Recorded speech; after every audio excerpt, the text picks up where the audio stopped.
Hola, hola. Estamos en chequeo del equipo, miren como podemos ver. Chequen ahí, miren. Chequen, este es un Air Max 12.000 BTU. Estamos en chequeo.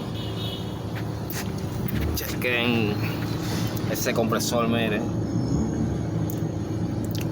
En el chequeo de este aire inverde que le está dando problemas al cliente. Chequenlo ahí.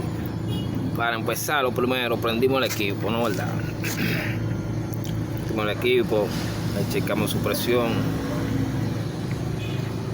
En la presión me estaba... Chequemos el manómetro ahí. En el manómetro, cuando lo prendimos, que todavía no hubiéramos desacoplado la unidad, me estaba midiendo 200 PSI. Y como pudimos ver, cuando prendimos la unidad, el compresor estaba haciendo un sonido demasiado fuerte, desagradable, que el cliente tuvo que apagar la unidad, tuvo que apagarla.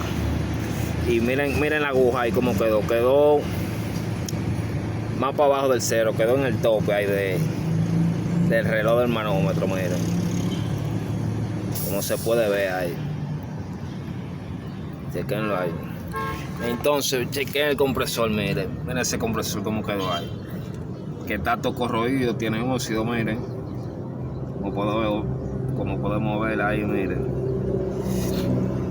El problema de ese compresor fue que al estar corroído ahí botó el aceite. Parece que tuvo un escape, se pichó por la parte de abajo y estaba botando el aceite. Abrió y botó el aceite. Entonces, sé que el cliente lo tenía encendido. Y al tener encendido se sobrecalentó. Entonces, por dentro hubo descarte de la pieza ahí, de los componentes.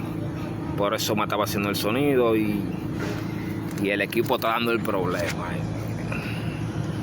¿En qué lo hay?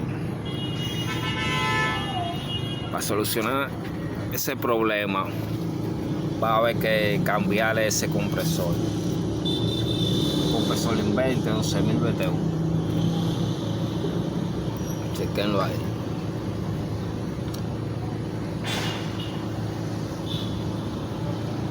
El video de la instalación de ese compresor se lo haré breve, de la instalación, para checar el equipo cómo trabaja.